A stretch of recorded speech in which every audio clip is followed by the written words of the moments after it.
What's up, everyone? It's your boy Infrar-Ed. Welcome to the Scott Reports. Today I'm bringing you a manga review of The Promised Neverland Chapter 2 Catch-Up Edition, as I am going to be bringing you a review of Chapter 2, 3, and the current issue of Chapter 4.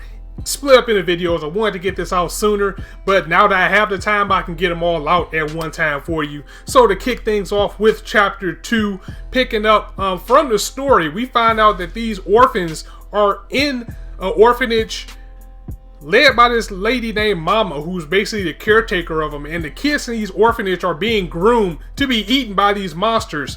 And that makes the stakes dire for our three main characters, because once the children hit the age of 12, that's when they are shipped off to basically be food products for these creatures that are outside the wall. And our three main characters, they're 11 years old, so only have like a year left before their time is up. And they also have the highest test scores, and it seems like the higher the test scores are, the more tasty these kids are to these monsters. So that's crazy in itself.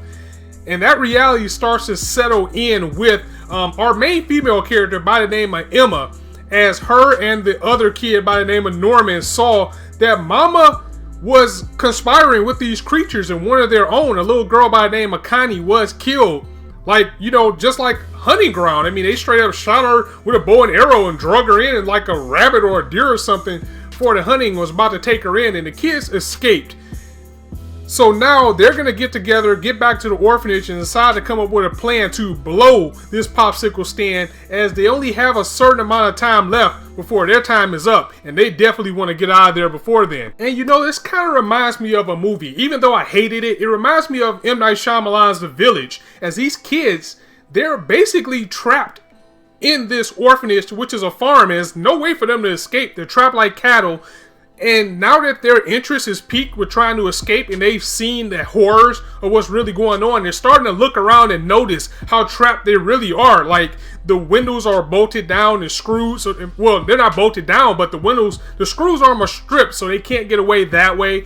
They're surrounded by this big wall that they can't escape from. They're closed off from society. And one of the kids, Norman, he's like the strategist of the group. He is aware that there is technology out there, as even though inside of this orphanage is kind of like a pilgrimage.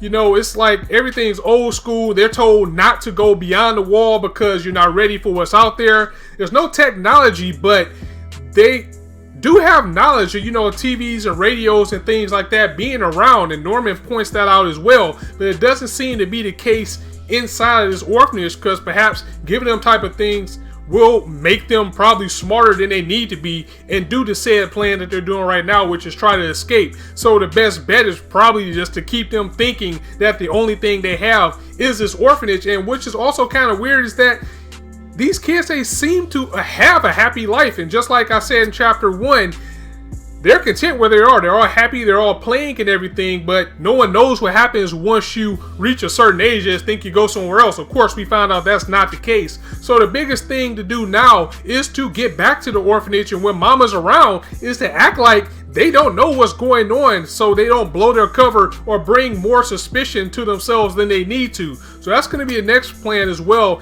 is to try to basically find a way to get out of this orphanage and see if they can get everyone out alive. But that's where things are going to get hard.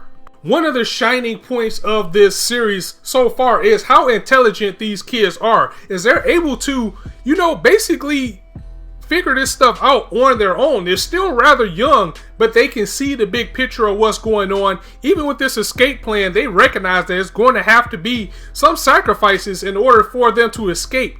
At the same time, they may also be underestimating Mama as well, because Norman's coming up with the plan and everything, and they notice that it's really light security around this wall. There's nothing stopping them from getting away. So in a sense, it's like they don't expect these kids to even want to escape. And again, with the life that they seemingly are leading, it's no reason for them to want to, but it's nothing around stopping them to escape either. So it must be like indoctrined, or maybe these monsters think that these kids, or Mama thinks that these kids wouldn't even dare to try to escape, so there's no need for security. And that can always lead to a bad thing, or the danger of what's going to happen if they actually do. But also, things aren't going to be as easy as you think they are once again. Even though these are smart characters, we're dealing with a very sinister and cunning character with this mama herself, as one of the kids actually, you know, wandered off and she went towards the gate which the kids are forbidden to go to. And everybody was in a panic, but mama went right behind the kid and came back and just found her out of nowhere. Like, oh, she's back, she's okay. And the kids are looking like she did that a little bit too easy. Come to find out that the kids are being tracked somehow with some type of tracking device or transmitter. And mama carries his watch with her to basically track the kids with. So part of their escape plan, I'm thinking, is going to be mainly they're going to have to get that watch from her, because if they can take that watch from her, they'll make it easier for them to escape if she can't track them down.